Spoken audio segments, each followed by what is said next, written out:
There are moments in history when you think this is going to make a difference. One of them was in a first grade classroom in Connecticut. A person walked into that classroom several years ago and opened fire on first grade students, 6 years of age, 7 years of age, their teachers and assistants. They were killed at the desks, Sandy Hook. I thought that would make a difference. I thought that there would be a national conversation about gun safety in the memory of those beautiful little children who died so senselessly because a person had a gun that gave them the power to kill them en masse. It didn't happen. And then I thought when that gunman in the hotel in Las Vegas opened fire in a gun that he had converted into an automatic weapon and killed those concert goers at that country and western concert, just shot at them at random. I thought, now that will make a difference. That is the moment when we can sit down and honestly talk about gun safety in America.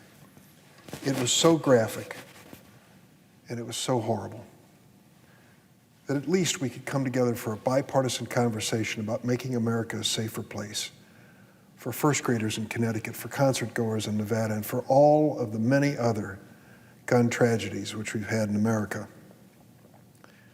Didn't happen. The president promised he'd do something. He didn't. What happened in the United States Senate in terms of addressing this issue? Nothing. Nothing. Not even an effort to keep guns out of the hands of people who have no business owning them, convicted felons, people who are mentally unstable. And the types of guns which are for sale in the United States go far beyond any need of sport or hunting or, in many cases, even self-defense. And yet we couldn't even open the conversation on gun safety in light of those horrible tragedies. And then several weeks ago, a patrolman in Minneapolis put his knee on the neck of George Floyd, and America changed. You see, that video, which we've all seen over and over again, was so graphic, so real, so personal, you just could not escape it. Here was this policeman in 8 minutes and 46 seconds, killing George Floyd. And what was the charge that he was being accused of? Perhaps passing a phony $20 bill. $20 bill. And I think the image that still sticks with most of us in the 8 minutes and 46 seconds as George Floyd died were all of the people begging the policeman to stop, imploring him, please. Floyd was crying out, I can't breathe, I can't breathe, mentioning his mother's name in those desperate final moments of his life. And that patrolman stared into that video camera with those cold, hard eyes. We cannot escape the reality of that video moment and the impact it has had on America and beyond. George Floyd's image and name are now the subject of rallies, not just across America, but around the world. In my own home state of Illinois, it's understandable. In cities like Chicago, diverse population, African Americans who know what it's like to be the object of racial discrimination when it comes to law enforcement. But what has amazed me in my home state and many other places from my colleagues is that this is just not a conversation in the big cities of America. This last Sunday afternoon at 4 o'clock, I went to Jerseyville, Illinois for a Black Lives Matter rally. What an unlikely location. I don't know how many African American families live in Jersey County or Jerseyville, but there aren't many. It didn't stop 300 to 400 people from gathering on the courthouse lawn to make it clear that they wanted to see things changed when it came to policing in America. and change they must. I want to salute my colleagues, particularly Senators Booker and Harris. They came together and put a bill in place with the Black Caucus, Karen Bass, Congresswoman from California, a bicameral proposal that's been introduced now in the House and in the Senate. I'm proud to be a co-sponsor. It is comprehensive, and it takes into consideration the reality that these moments of historic opportunity come along very seldom. And when they come, we need to seize them to make a difference in this great nation.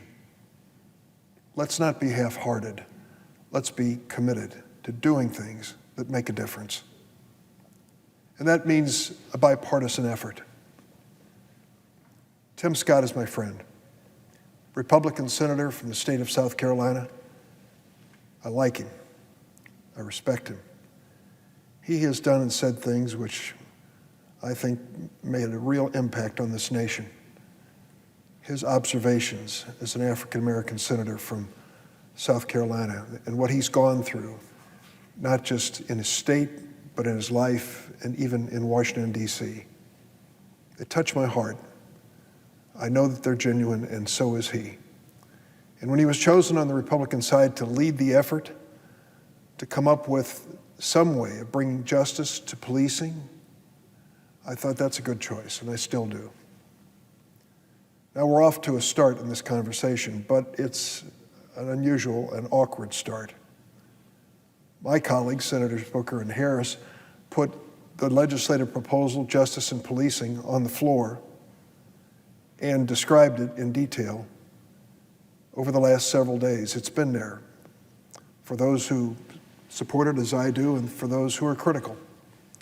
We are obviously looking at this from a lot of perspectives. Yesterday, the Senate Judiciary Committee held a lengthy hearing on police misconduct, and there were references throughout to the Booker-Harris bill, as both of them serve on the Senate Judiciary Committee.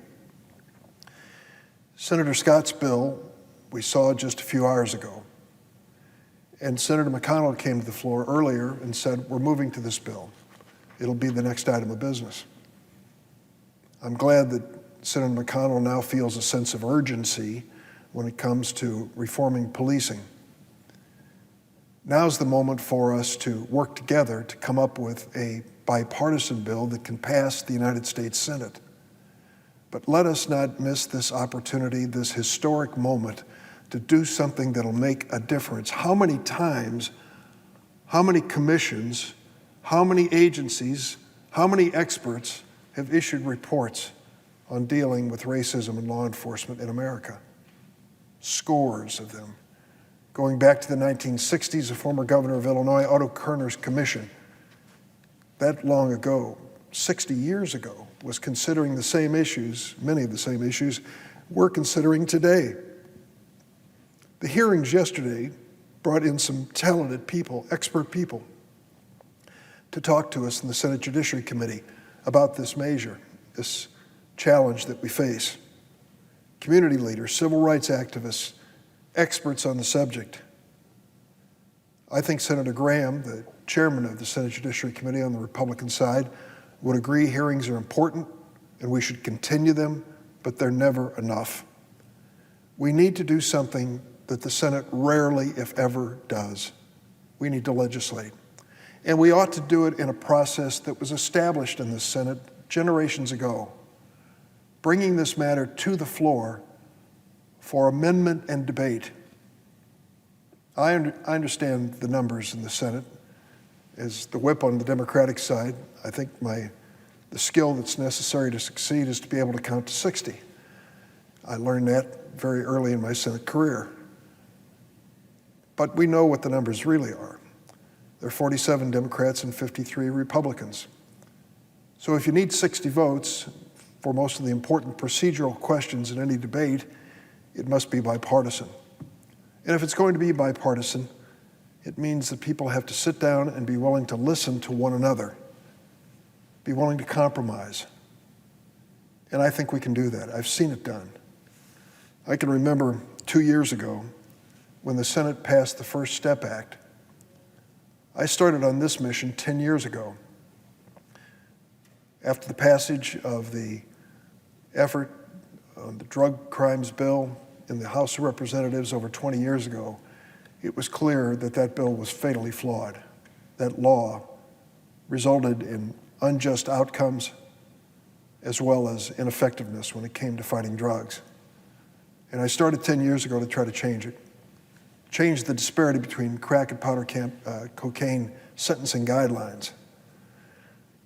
I managed to get some part of it done, but then when I took on a bigger issue of the mandatory minimum sentencing, which was involved in this as well, I ran into a blockade by the name of Chuck Grassley. Chuck, a senior senator from the state of Iowa, didn't see eye to eye with my approach at all. And I realized I was going nowhere with my bill without him. He was chairman of the Senate Judiciary Committee. And so we sat down and spent a year, and we came up with a bill we both agreed on. It wasn't what I wanted. It wasn't my original bill by any means, and it wasn't what Chuck Grassley wanted. But we found a good bill called the First Step Act. And he became the lead sponsor, Grassley, Durbin, bipartisan bill. That bill passed the House, passed the Senate, was signed into law by President of the United States, Donald Trump. Who would have guessed that Donald Trump would sign a bill on criminal justice reform? But he did, and he bragged about it afterwards and continues to this day. I guess the lesson learned there is if the right people can sit down with the right goal in mind, we can achieve an important victory for the American people.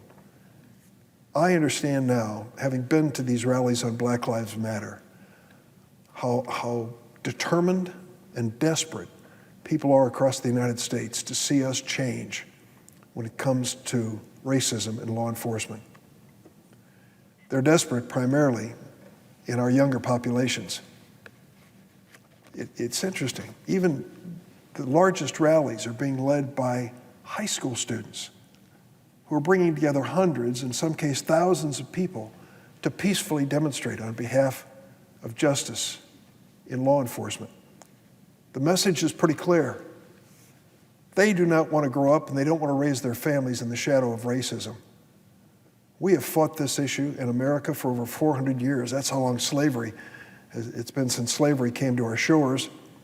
And the racism that followed from it, was part of it, is still very much alive in America and seen in video after video.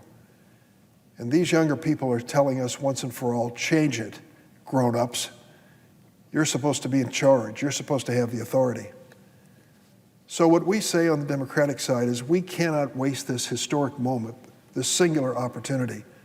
Let's not do something that is a token, half-hearted approach.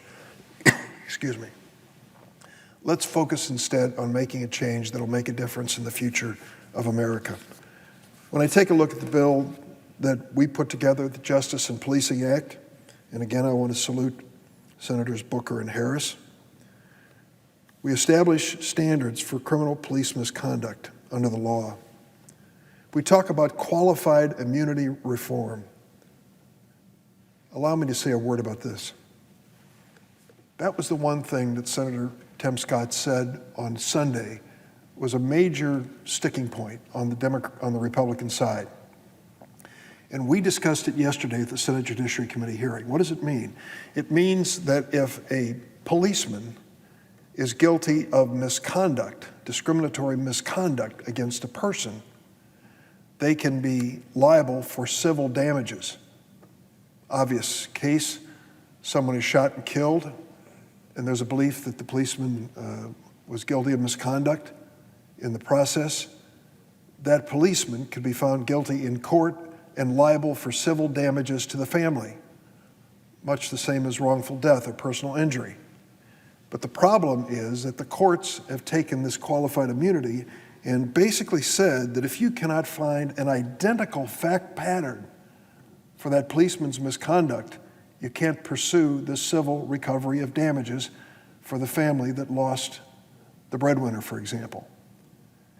Now, the argument for that position has been made by some Republicans that even if a patrolman or policeman has done something that is terribly wrong, you shouldn't take their home away from them to compensate that victim's family. And so the Republicans have said we don't want to change the qualified immunity standard. Now let's move from that debate to the real world, and I know just a little bit about it. There was a sheriff in a downstate county in Illinois who was sued many years ago and accused of misconduct for imprisoning and mistreating prisoners in his county jail. When he was sued in court, much the same as the qualified immunity situation which I described earlier, he was defended in that court. Who defended that sheriff for his misconduct and potential damages that he owed to his victim? I did. And I didn't do it as a U.S. attorney or a state's attorney or in any official public capacity. I did it representing an insurance company. DeWitt County, which employed the sheriff or considered him a county employee for their purposes, had bought an insurance policy that said if there's wrongdoing by any of your county employees, the insurance company will pay whatever's owed. I represented the insurance company. We went forward with the case. The point I'm getting to is that sheriff was not going to lose his home or his car or his motorcycle. It was all about a lawsuit being brought in court for that sheriff's responsibility in creating a loss to the plaintiff that merited damages from a court or jury. So this argument that we cannot hold policemen responsible for their misconduct on a civil basis for damages overlooks the obvious. 99 to 100% of any verdicts ever paid out are paid out not by the individual law enforcement official, but usually by their insurance company. The insurance company indemnifies the defendant. In other words, takes on the responsibility of defending them and paying out any verdict that is found or any settlement that is reached. Why would we want to go ahead and allow this kind of civil recovery? Because it's a lesson learned to that county when it comes to the conduct and training and hiring of individuals. If they know that certain things are going to result in a liability, even through their insurance company, and higher insurance premiums as a result, they'll think twice about it, won't they? It's just human nature. The exact opposite is true. If the Republicans have their way and don't touch qualified immunity, then in fact you've created a wall, a defense wall for any potential defendant who's in law enforcement from civil liability. And you've taken away the incentive of their employer or that department to improve the way they administer justice.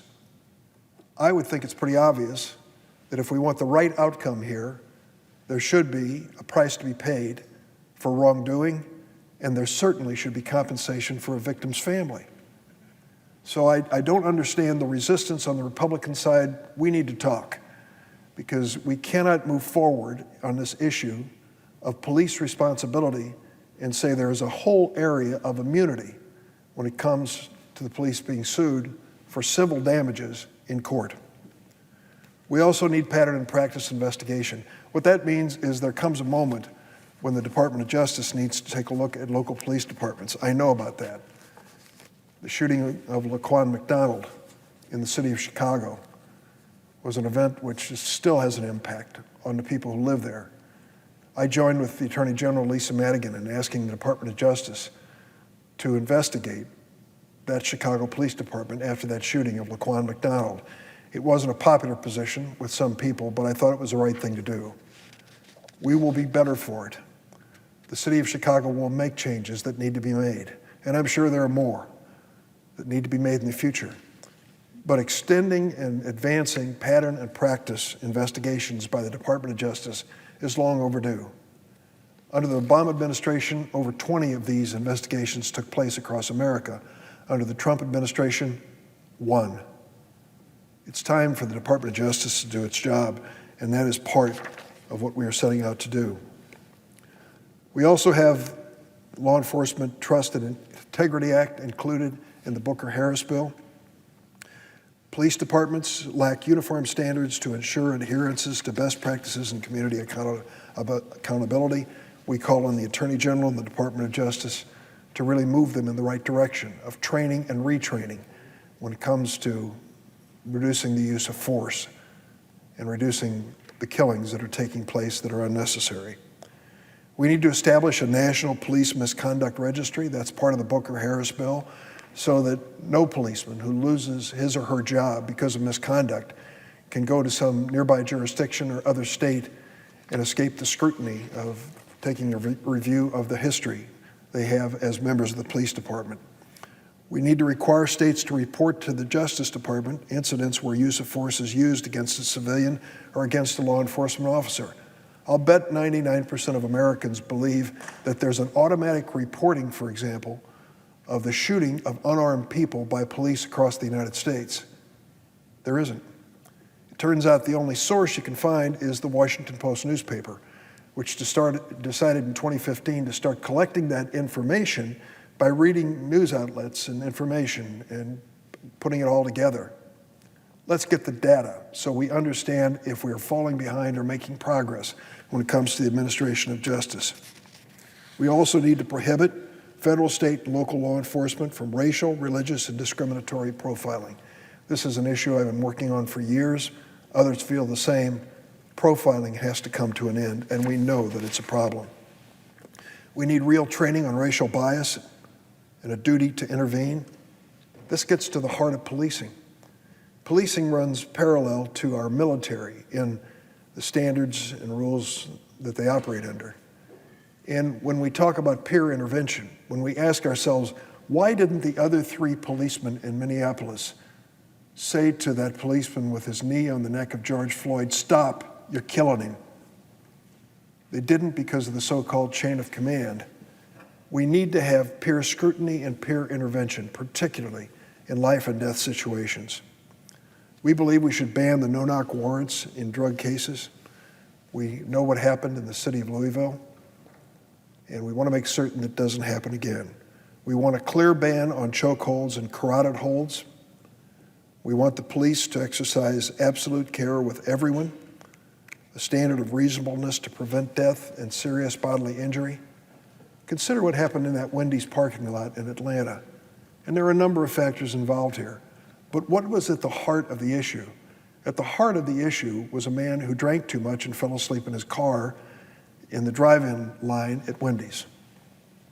Now that is what started the police call and everything that followed. At the end of 40 minutes, the man who fell asleep in his car was shot dead in that parking lot. When you try to bring and measure the response and the result against the original charge, it's like the $20 counterfeit bill. You think to yourself, did that merit pulling a gun and killing a man because he fell asleep in his car? No, he shouldn't have been driving while intoxicated, but there was no evidence that he was involved in any accident. And there was certainly a better way to bring that to a conclusion other than the confrontation that led to his death. We also need Camera Accountability Act, requiring federal uniformed police officers to wear body cameras and have dashboard cameras and make sure that they are operable. We also need to finally pass the Justice for Victims of Lynching Act. I spoke on that yesterday and I won't dwell on it today, but this is long, long, long overdue. One of the first bills, federal anti-lynching bills, was introduced after World War I by a Republican congressman in St. Louis named Leonidas Dyer, a World War I veteran. He'd served as an officer in the Army, came back, was a prosecuting attorney for St. Louis County. And then, on July 1st, 1917, there was a horrendous race riot in my hometown of East St. Louis, Illinois. 7,000 African Americans were rousted out of their homes and forced to cross the bridges into the city of St. Louis to escape death. The estimates of how many were killed are just that, but they range in the hundreds of African Americans who were lynched and murdered. As a result of that horrible experience in East St. Louis and the race riot, Congressman Dyer, Republican of St. Louis, introduced the federal anti-lynching law. He passed it in the House of Representatives. There were 119 negative votes, and among the negative votes were 4 members of the House who went on to become speakers, but they all 4 voted against the Dyer federal anti-lynching bill. It was sent to the Senate where it died, by design. A combination of those who opposed it, including Southern Democrats, stopped the bill from being considered. It faced a filibuster, end of story, but not the end of lynching by any means. Lynching is a blight on Americans' history. There is absolutely no reason why we should not include the federal anti-lynching statute, which passed the House 410-4 in this package that is being considered. I believe it may be part of Senator Scott's bill as well, and I hope it will pass. I hope that the one senator on the other side of the aisle who's held it up can be convinced otherwise. This is history demands that we bring into this miserable, bloody chapter in American history, which touches so many of our states. And so we have a job to do. We now have two bills, having seen the Republican bill for the first time this morning. Many of us believe it is at least an indication of the urgency of the issue, but not as responsive as it should be. Let us not escape this moment in history. Let us not avoid it. Let's face it, and let's use it. We can make this a better nation. We can say to those young people, black, white, and brown, those young women and men who are leading the marches in my state and across the nation, we hear you. We understand you want to grow up in a different world, in a different nation. We understand that you want to see discrimination and racial mistreatment come to an end in this country. And this generation, the ones who are elected to do something about it, will do just that. We will respond. I hope what Senator McConnell said this morning about opening this debate on the floor of the Senate is not just a one and done, take it or leave it approach on the majority side of the aisle. Let's have a real debate. Let's have real effort to find common ground. I think it can work. Senator Grassley and I proved that with the First Step Act, a bipartisan bill signed by President Trump that made a difference. Thousands, literally thousands of federal inmates were released from prison who had been serving lengthy, impossible to explain sentences for nonviolent drug activity. They're home now. They're back out of prison now, as they should be. We did it on a bipartisan basis, and we compromised to reach it. But let us make sure that at the end of the day, what we do pass makes a difference in the future of America, not just a quick press release, but something that we can live with and be proud of for years to come. Mr. President, I yield the floor.